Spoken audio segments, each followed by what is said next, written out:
Well, shalom Bapak Ibu Saudara yang kasih Tuhan. Selamat hari Minggu, apa kabar semua? Baik-baik? Puji Tuhan. Oke, kita mau siapkan hati kita mau dengarkan firman Tuhan. Pagi hari ini saya mau sampaikan satu firman Tuhan yang saya beri judul Moving from Doubt to Faith. Jadi kita bergerak ya, pindah dari keraguan-raguan kepada iman.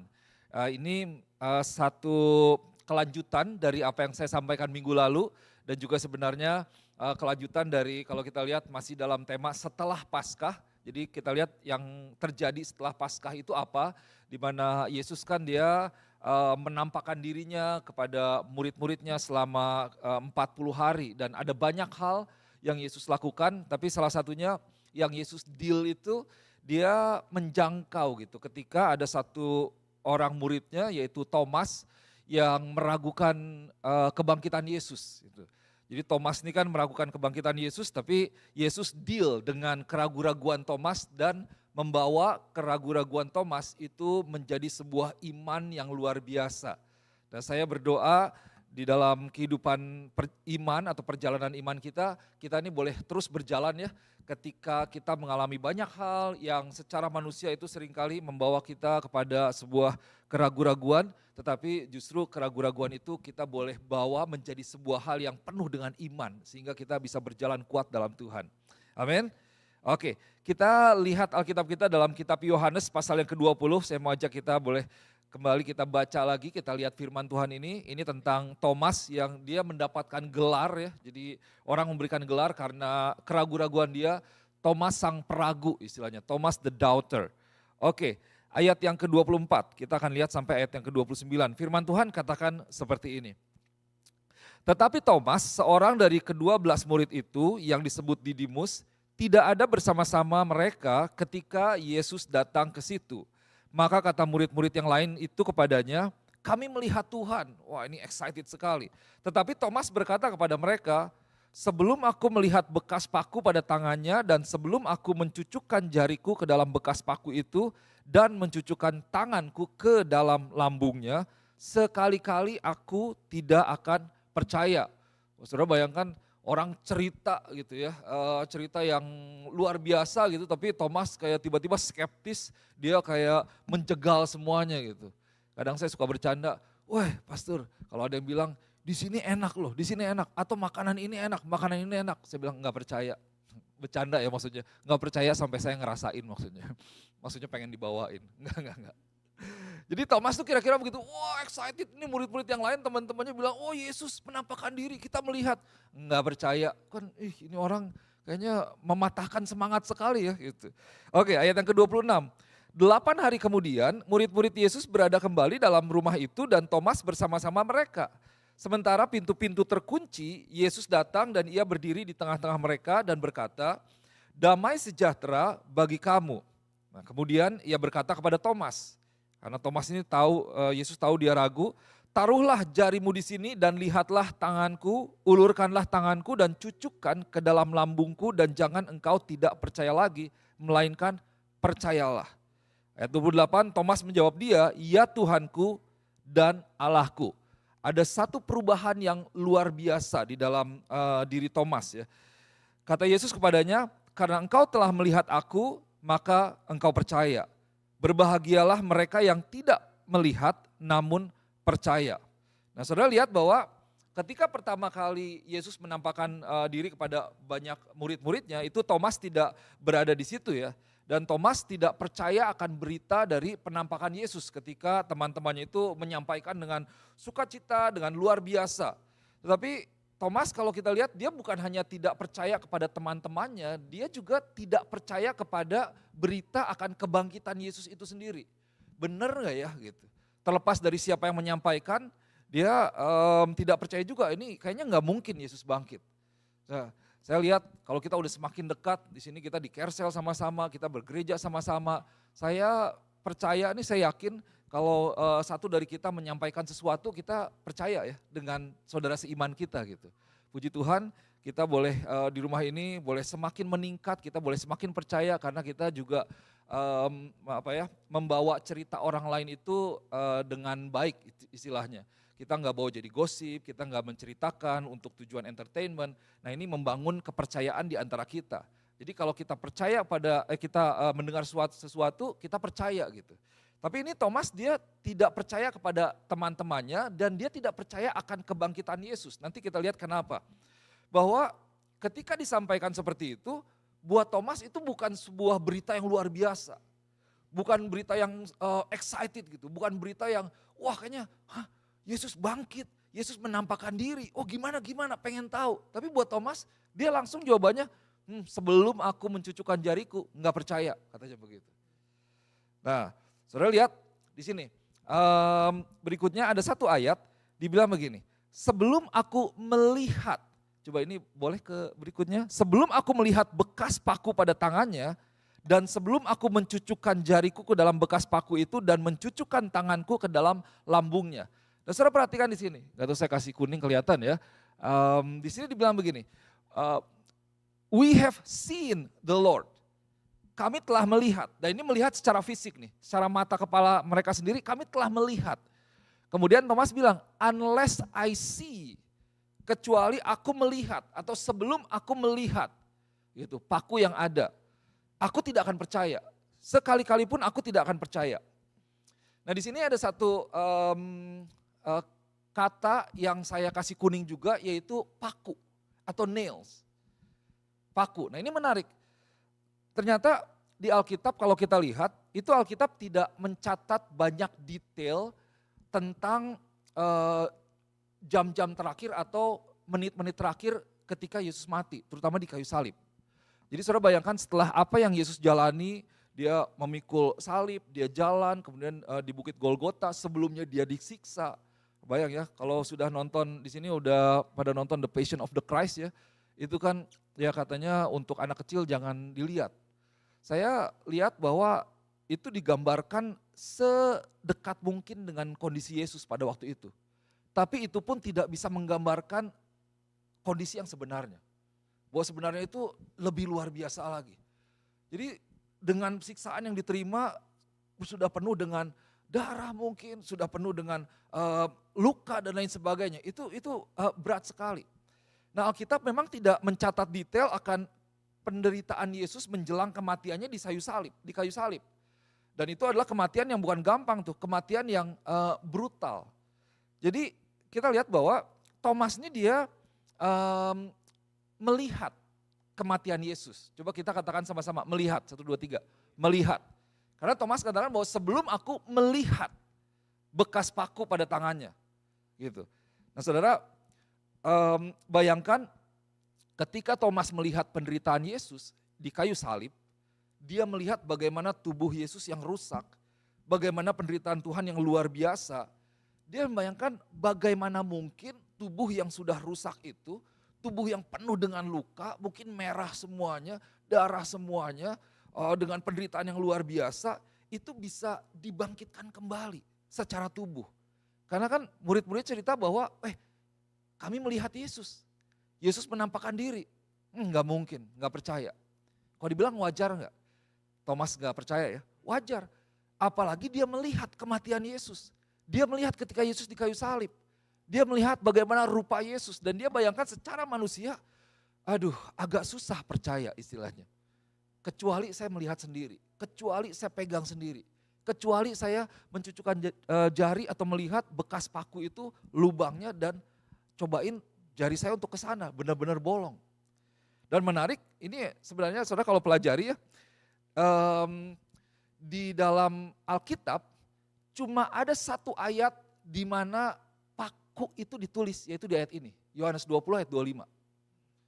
Tidak ada, saudara lihat, saudara cari di dictionary, saudara cari di Google, cari, hanya ada satu ayat di Alkitab yang menulis, yang disampaikan oleh Yohanes ya, di mana Thomas ini dia bilang bahwa sebelum aku melihat bekas paku itu. Di ayat lain itu enggak ada, jadi kalau kita lihat ada salib, ada bekas paku dan lain sebagainya, itu merupakan penelitian-penelitian dari sisi yang lain. Tapi secara harafiah di mana ditulis paku itu cuma ada di ayat ini, cuma satu ini, dan Thomas yang melihat. Jadi Thomas katakan, maka dari itu dia katakan bahwa sebelum aku melihat. Jadi benar gak nih, ini Yesusnya, Yesus yang waktu itu di kayu salib, yang dipaku dengan ada tandanya, atau bukan. Atau mungkin penampakan yang lain buat Thomas seperti itu. So, kita saudara yang kasih Tuhan seringkali ya kalau kita bawa dalam kehidupan kita, kalau kita bicara tentang doubt atau keraguan-raguan, kita kan seringkali ya wajar dalam kehidupan manusia kita seolah seperti Thomas gitu ya. Kita bilang bahwa kayaknya nggak mungkin deh pastor, agak susah percaya. Sebelum saya melihat, buktinya apa? Ada nggak kesaksian orang yang mengalami seperti itu?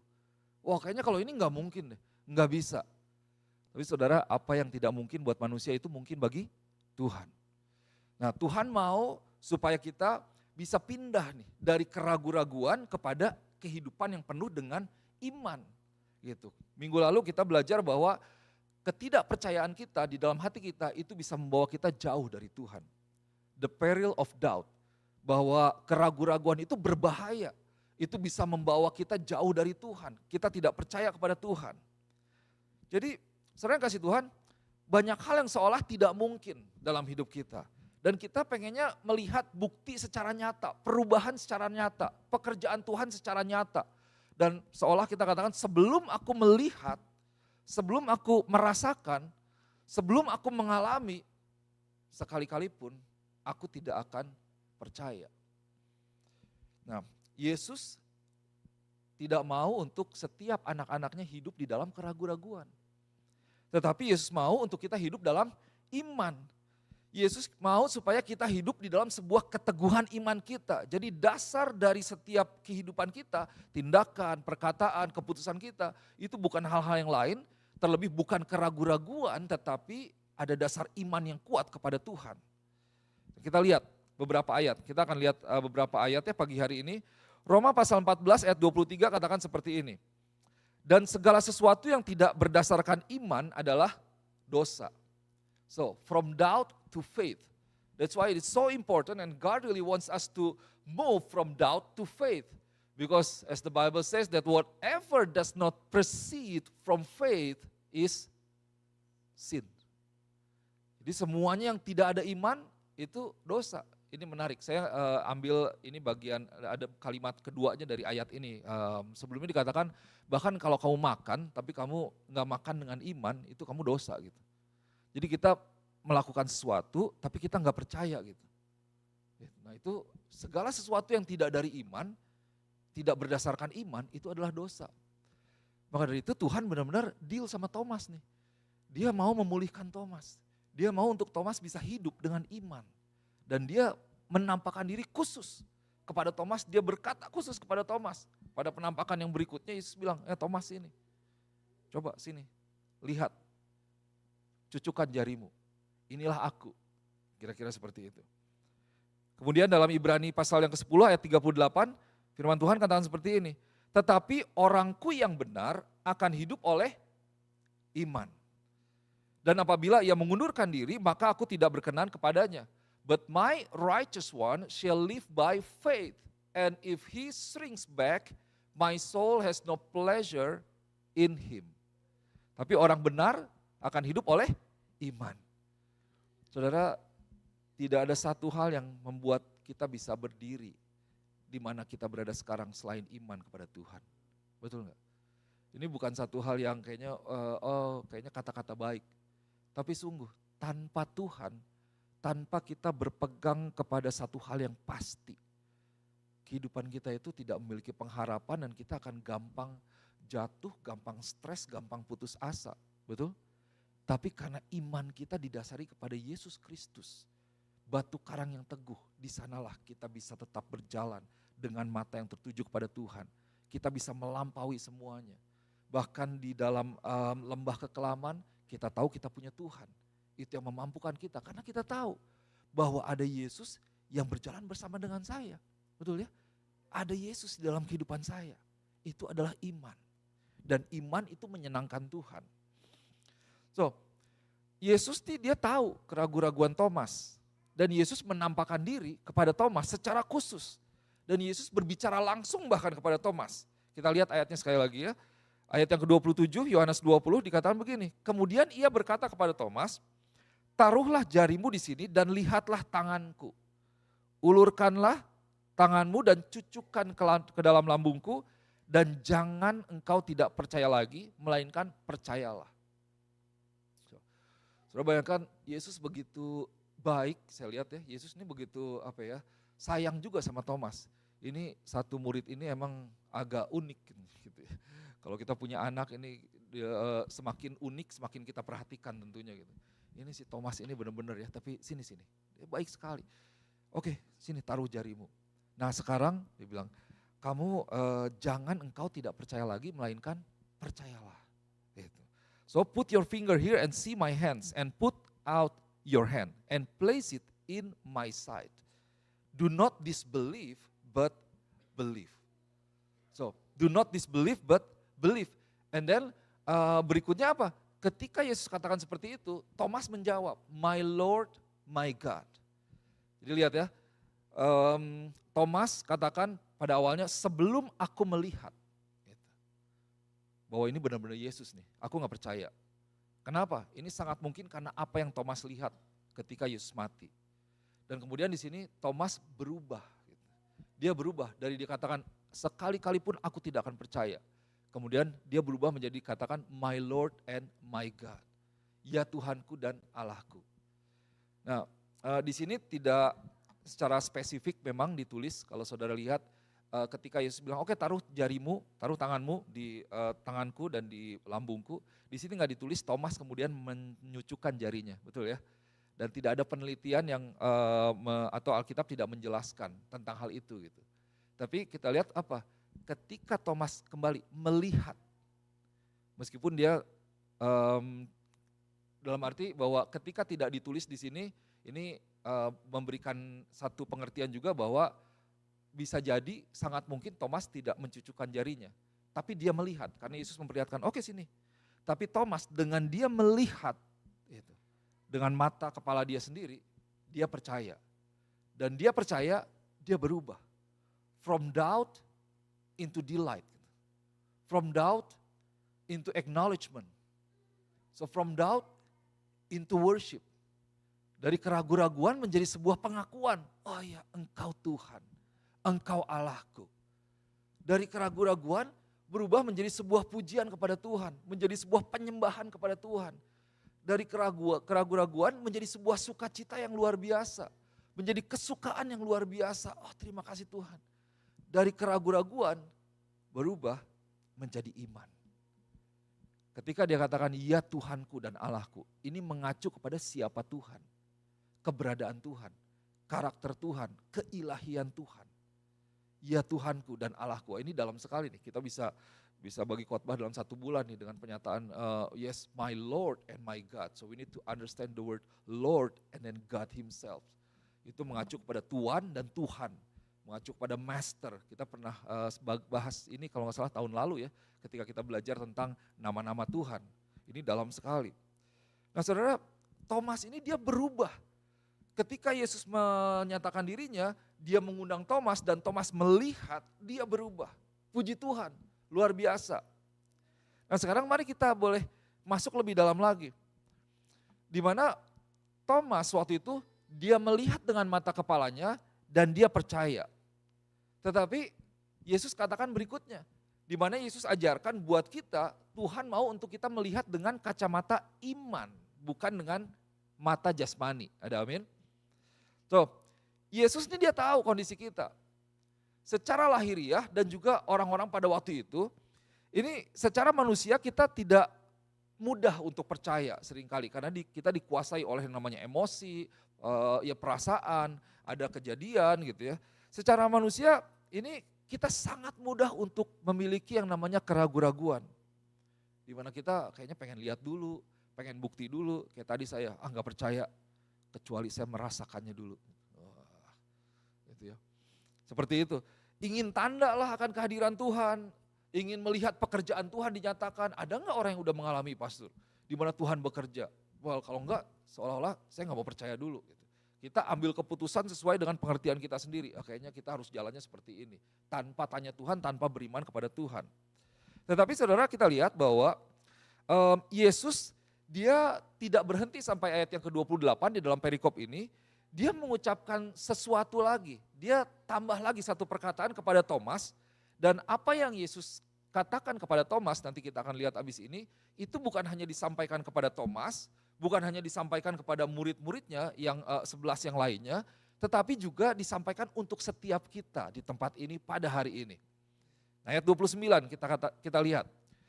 Kata Yesus kepadanya, karena engkau telah melihat aku, so Yesus katakan telah melihat, maka engkau percaya. Berbahagialah mereka yang tidak melihat, namun percaya.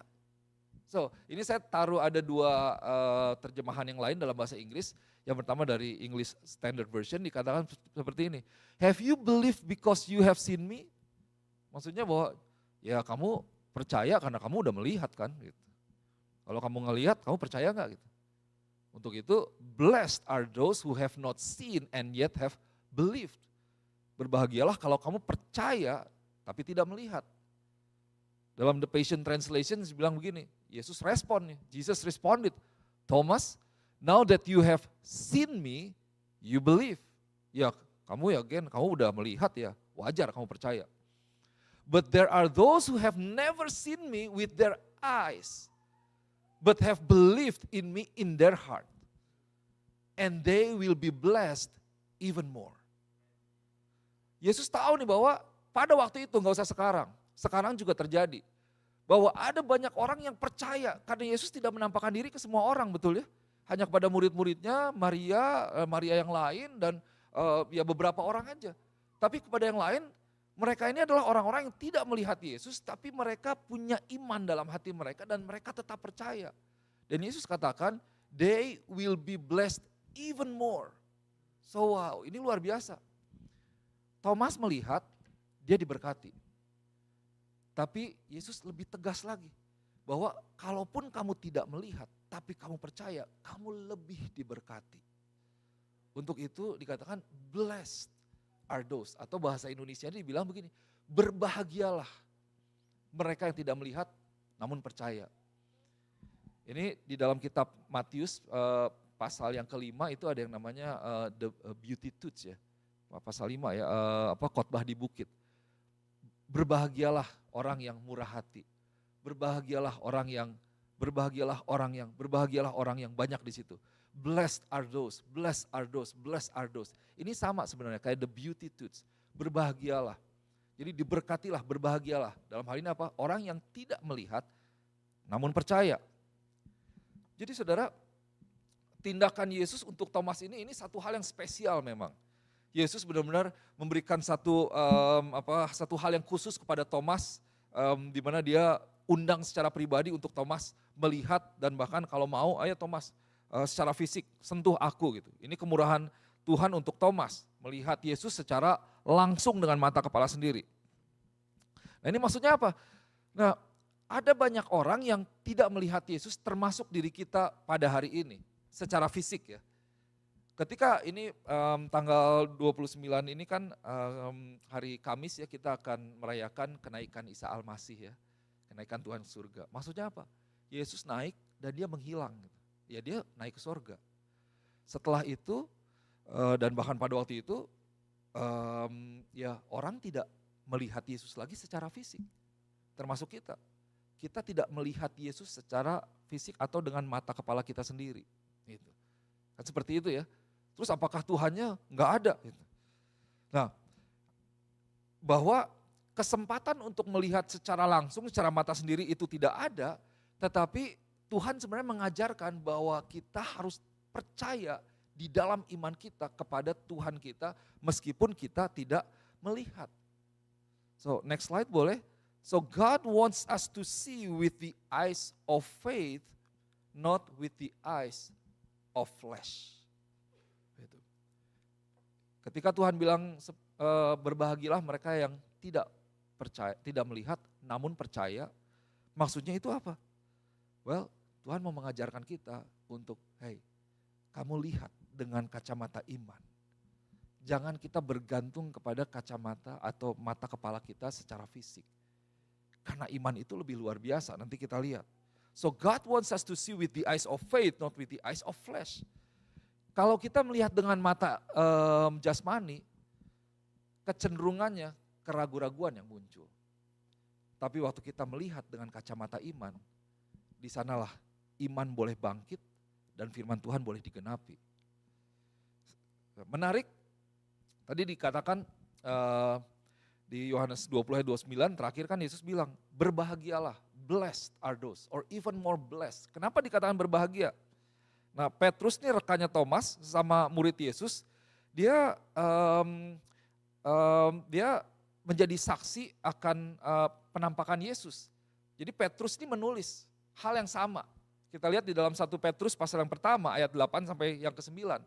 Dia katakan begini, sekalipun kamu belum pernah melihat dia, namun kamu mengasihinya, kamu percaya kepada dia, sekalipun kamu sekarang tidak melihatnya, kamu bergembira karena sukacita yang mulia dan tidak terkatakan, karena kamu telah mencapai tujuan imanmu, yaitu keselamatanmu. For you are receiving the end result of your faith, the salvation of your souls. Jadi saudara lihat waktu Yesus menampakkan diri kepada Thomas, di situ kan ada murid-murid yang lain, dan Petrus kemudian dia menulis nih, dia menulis hal yang sama. Dia merekam hal yang sama ketika Yesus katakan berbahagialah mereka yang tidak melihat tapi percaya. Dan Petrus bilang bahwa ya sekalipun kamu belum pernah melihat dia, namun kamu mengasihinya, kamu percaya kepada dia, sekalipun kamu tidak melihatnya, ini kamu nih bergembira dan bersukacita yang luar biasa dan tidak terkatakan. Ada apa ya di sini dibilang, di sini ada bilang inexpressible and glorious joy in your heart when you believe, even though you haven't seen God with your physical eyes. So iman itu membawa kepada sukacita. Iman itu akan membawa kita kepada sebuah keteguhan dalam hati kita. Thomas dia berubah from doubt to worship, from doubt to joy, from doubt to peace, from doubt to acknowledgement, from doubt into adoration to God. Dia berubah ketika dia percaya kepada Tuhan, satu perubahan terjadi dalam diri dia. Itulah yang Tuhan mau untuk kita hidupi. Tuhan tidak mau, Tuhan sebenarnya sedang menolong kita nih. Karena Tuhan tidak mau untuk kita hidup dikuasai oleh keraguan-raguan. Karena keraguan-raguan menjauhkan kita kepada Tuhan. Dan sebenarnya kalau kita lihat iman, kebalikannya, iman itu membawa kepada keselamatan jiwa kita. Gitu. Saudara perhatikan dari ayat ini terakhir bahwa karena kamu telah mencapai tujuan imanmu, yaitu keselamatan jiwamu. Jadi kalau kamu percaya kepada Tuhan, meskipun kamu tidak melihat, engkau menerima bagian, yaitu keselamatan jiwamu. Wah saudara, satu hal yang terbaik, yang paling utama yang saya percaya setiap kita harapkan, yaitu untuk kita bisa menjadi bagian dalam kerajaan sorga. Betul ya? Saudara, sebanyak apapun harta jasmani yang kau miliki, tapi saya percaya engkau mau masuk sorga, betul ya? Dan ini jaminan kita. Petrus katakan bahwa kamu percaya meskipun gak melihat, kamu menerima bagianmu, yaitu keselamatan jiwamu. Wah ini satu berita yang membawa kita kepada sukacita yang luar biasa. Well Lord, it's enough. It's paid off istilahnya. Terbayar semuanya. Jadi bahwa ada ganjaran dari kepercayaan kita, keselamatan bersama-sama dengan Tuhan, itu adalah satu jaminan yang Tuhan berikan yang luar biasa yang pada akhirnya membawa kita hidup dalam sukacita. Gitu. So iman membawa kepada keselamatan. Dan keselamatan adalah alasan yang cukup besar untuk kita bisa bergembira dan bersukacita. Saudara coba, apa yang lebih berharga dari keselamatan untuk selama-lamanya? Betul? Apa yang lebih berharga dari keselamatan selama-lamanya? Tidak ada hal yang kita miliki di dunia ini yang bisa membuat kita bersukacita lebih daripada mendapatkan sebuah jaminan keselamatan untuk selama-lamanya. Keselamatan buat jiwa kita. So, faith means trusting God even when we cannot physically see or verify everything. Iman adalah percaya kepada Tuhan meskipun kita tidak bisa melihat secara fisik nih. Atau kita belum bisa membuktikan semuanya. Tapi kita tetap percaya kepada Tuhan. Pilihannya sederhana. Dengan tantangan yang kita hadapi, apakah kita mau mengizinkan kita dikuasai oleh keraguan-raguan, atau kita mau percaya kepada firman Tuhan. Tapi iman itu berarti kita meskipun kita belum melihat, meskipun kita belum mendapatkan, meskipun belum ada bukti, tapi kita tetap percaya kepada Tuhan. Maksudnya apa? Kita percaya kepada firman Tuhan meskipun kita belum melihat firman itu digenapi. Ada amin? Kita percaya kepada setiap janji firman Tuhan meskipun kita belum melihat bahwa janji itu digenapi. Kita percaya kepada tuntunan Tuhan meskipun kita belum melihat atau meskipun kita tidak melihat bahwa tuntunan Tuhan itu ada. Dulu saya ketika punya anak itu berubah sekali diri saya. Dulu cenderung cuek gitu ya. Saya cenderung cuek, lebih lagi sebelum menikah gitu, masih sendiri gitu ya, kayaknya nggak takut gitu. Nggak takut apa-apa, tapi begitu punya anak langsung mikir, aduh, pertama kali naik pesawat setelah punya anak, saya ingat mungkin domestik kali, bukan internasional. Aduh Tuhan, ini gimana ya kalau turbulence, kalau pesawatnya jatuh, kalau mati gimana anak, gimana istri, kan begitu ya, simple ya. Kayaknya kok saya jadi deg-degan begini ya, saya bilang, mau ke main roller coaster kah? Aduh ntar tiba-tiba jantung berhenti, ini gimana ya? Wah pastikan asuransi dibeli dulu semuanya, jaminan. Jadi kalau udah ini ada peninggalan lah istilahnya, istri minimal gak suffer sekali gitu, gak menderita sekali gitu. Tapi ternyata kalau dibilang percaya kepada Tuhan, nah meskipun kita belum melihat tapi kita percaya. Untuk itu kita berdoa kan, oke Tuhan, pagi-pagi kita berdoa. Kayak berdoa Tuhan yang melindungi. Terima kasih Tuhan, malaikat Tuhan menjagai. Jadi kita percaya ada perlindungan Tuhan di dalam hari kita. Ada penyertaan Tuhan di dalam hari kita. Untuk itu kita bisa berjalan dengan tenang gitu. Jadi enggak, wah kalau gimana ya, katanya ada begini, ada demo, begini dan lain sebagainya. Jadi ragu-ragu, wah repot hidup. Untuk kita bisa mati sebelum mati. Tapi karena kita percaya, kita bisa punya sukacita. Now faith means trusting God even when we cannot physically see or verify everything. So in other thing that we also believe in the power of God. Kita juga percaya kepada kuasa Tuhan. Ada amin. Firman Tuhan berkuasa. Kita belajar banyak, kita mendengar banyak. Kita baca firman Tuhan. Udah terjadi? Belum mungkin. Tapi kita percaya kepada kebenaran firman Tuhan. Kita percaya kepada kuasa Tuhan, untuk itu kita berserah. Kita percaya kepada apa lagi? Kita percaya kepada waktu Tuhan. Waktu Tuhan adalah yang terbaik. Waktu Tuhan bukan waktu kita. Percaya kepada Tuhan. Waduh Tuhan udah lama nih. 1 bulan, 1 minggu, 1 tahun, 10 tahun. Well, Tuhan aku mau tetap percaya. Waktu Tuhan adalah yang terbaik. Waktu Tuhan adalah sempurna. Kemudian kita percaya kepada apa lagi? Kita percaya kepada kedaulatan Tuhan. Bahwa Tuhan in control. Tuhan berdaulat, Tuhan beracara, Tuhan memegang kendali atas semuanya. Mungkin kita pikir ya kadang-kadang kita yang menentukan standar gitu. Harusnya tuh begini, harusnya begini. Harusnya waktunya seperti ini dan seperti ini. Begitu dan lain sebagainya. Harusnya terjadinya seperti ini. Tapi waktu kita percaya kepada Tuhan, berarti kita menyerahkan diri kita sepenuhnya. Tuhan engkau yang berdaulat, engkau yang beracara. Engkau mau apakan kehidupanku, aku percayakan kehidupanku kepadamu. Kayak anak kecil kalau percaya kepada orang tuanya, dia ya benar-benar udah pasrah aja gitu. Itulah kita terhadap Tuhan. Saudara yang kasih Tuhan, kita lihat berikutnya. Kalau bicara tentang iman, faith is actually seeing. Faith is not blind. Faith is seeing the reality beyond what eyes can see. A reality that God reveals to us. Iman itu jadi adalah melihat loh. Bukan buta, bukan harap-harap buta. Iman itu enggak buta, tapi iman adalah melihat sebuah kenyataan dan seringkali kenyataan yang lebih nyata yang melampaui apa yang dapat dilihat oleh mata, kenyataan yang disingkapkan Tuhan kepada kita. So, saudara melihat yang sederhana, kita lihat, saudara pernah lihat orang disembuhkan, betul? Mujizat, atau saudara mengalami kesembuhan Tuhan.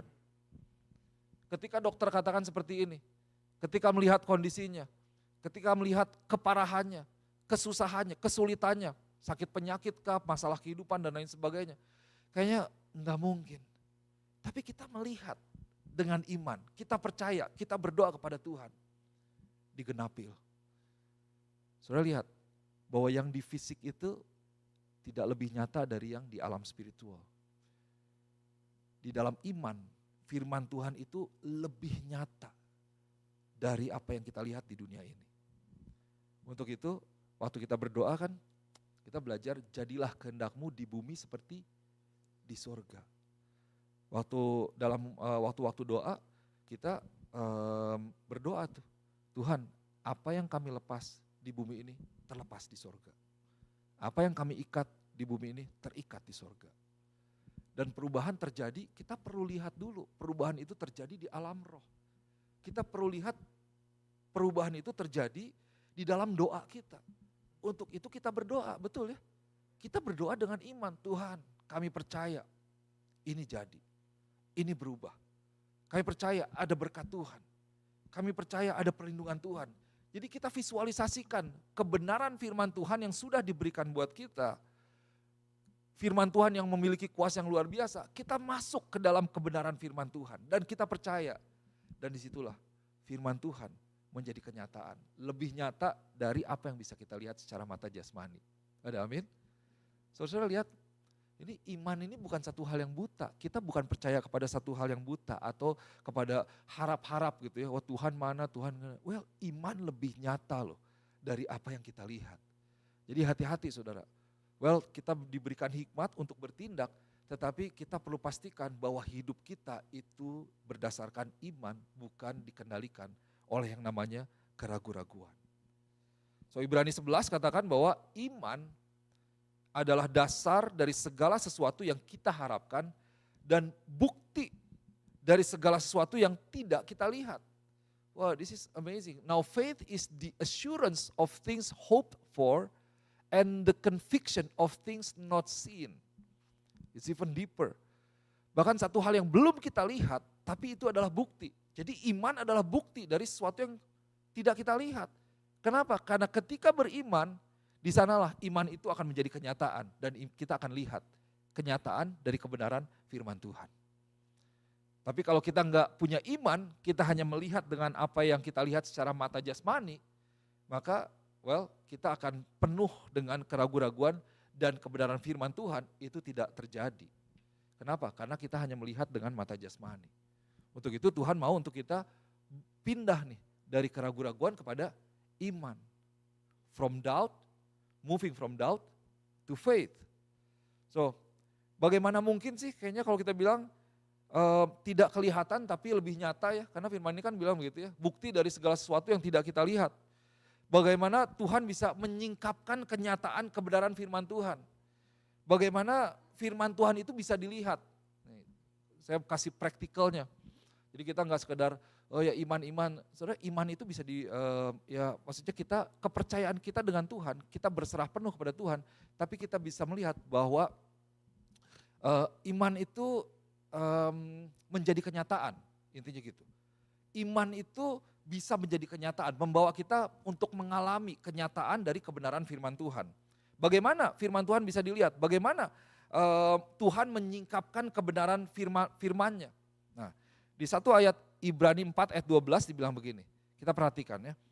Sebab firman Allah hidup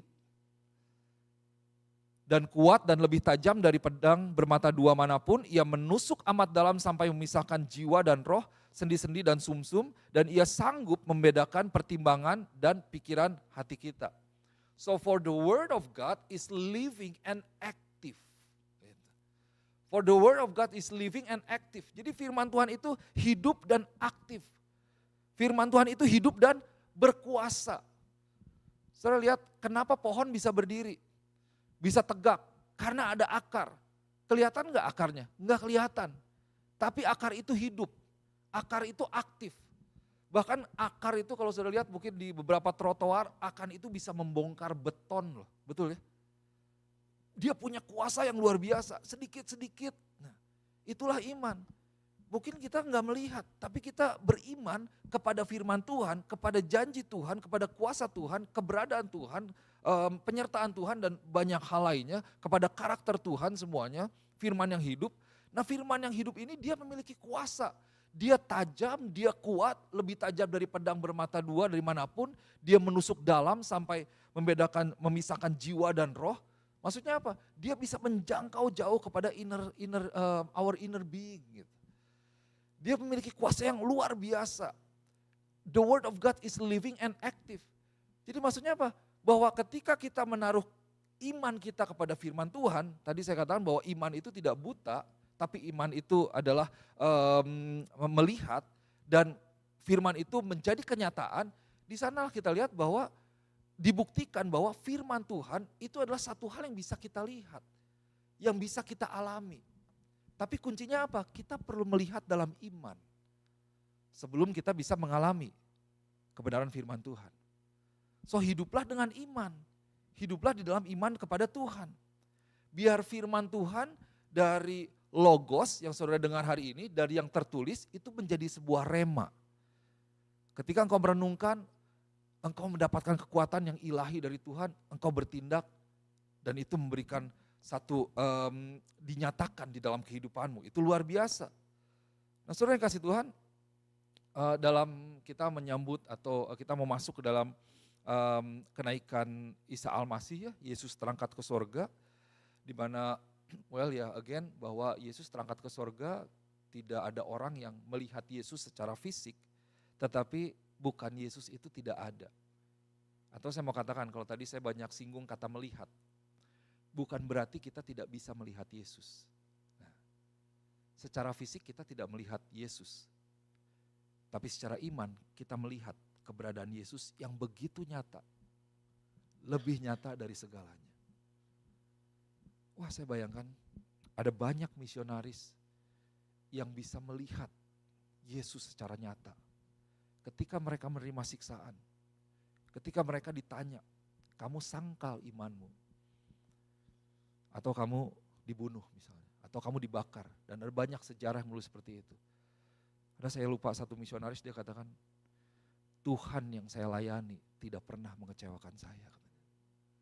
Bagaimana saya bisa menyangkal Tuhan? Buat dia tidak melihat secara fisik. Tapi dia melihat keberadaan Yesus dalam diri dia. Dia melihat keberadaan Tuhan. Dia melihat, dia mengalami kuasa kebenaran firman Tuhan. Sederhana, penyertaan dalam kehidupan sehari-hari. Itu adalah satu hal yang nyata yang bisa kita lihat dengan mata iman kita. Disitulah kita bisa bangkit iman kita. Kita bisa pindah dari keraguan-raguan kepada iman. From doubt to faith. Nah saudara yang kasih Tuhan, sekarang kita melihat Yesus melalui kebenaran dan kuasa dari firman Tuhan. Kita melihat Yesus dari banyak kesaksian orang-orang kudus Tuhan. Dari banyak kesaksian orang-orang di sekitar kita di mana pekerjaan Tuhan telah dinyatakan dalam kehidupan mereka. So kalau dikatakan melihat yang seperti inilah yang membuat kita keluar dari keraguan-raguan kepada iman. Melihat dengan iman inilah yang membawa kita ya pindah dari kecemasan kepada keyakinan, dari kelemahan kepada kekuatan. Karena kita tahu ada kuasa dari firman Tuhan yang akan digenapi dalam hidup kita.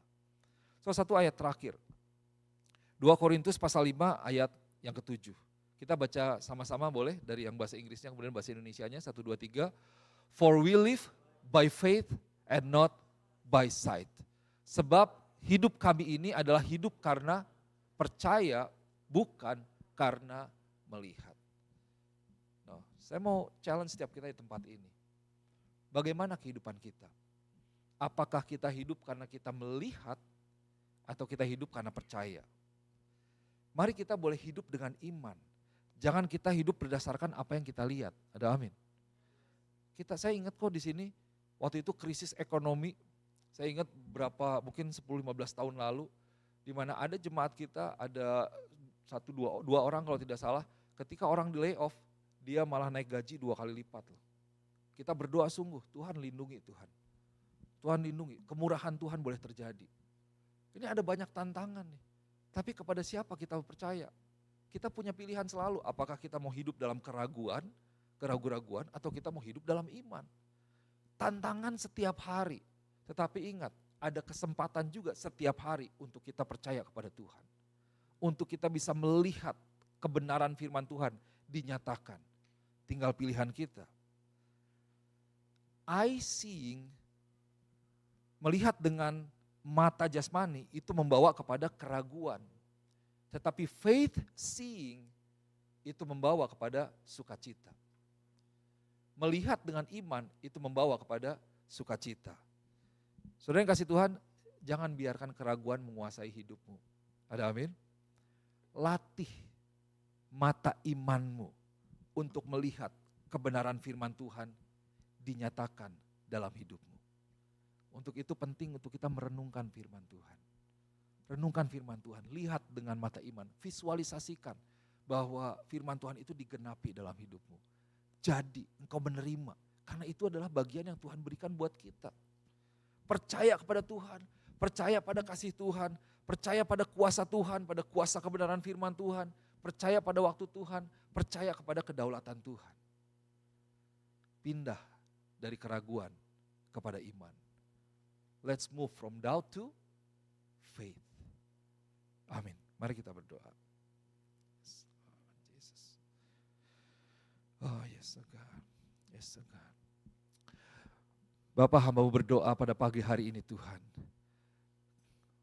Tuhan, kalau seringkali kami bersikap seperti Thomas yang meragukan keilahian-Mu, meragukan ketuhanan-Mu, meragukan kuasa-Mu, meragukan kebesaran Tuhan.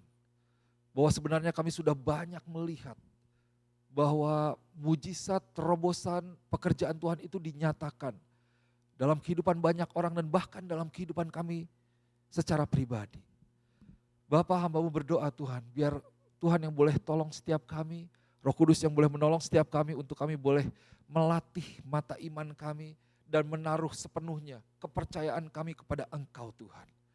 Ajar kami untuk kami boleh melihat bahwa firman Tuhan itu sungguh aktif dan hidup. Firman itu memiliki kuasa sehingga kami bisa menaruh seluruh hidup kami sepenuhnya ke dalam tangan-Mu Tuhan.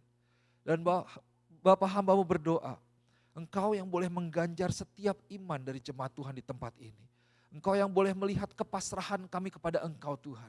Engkau yang boleh melihat ketika jemaat Tuhan mempercayakan kehidupannya kepada Engkau Tuhan.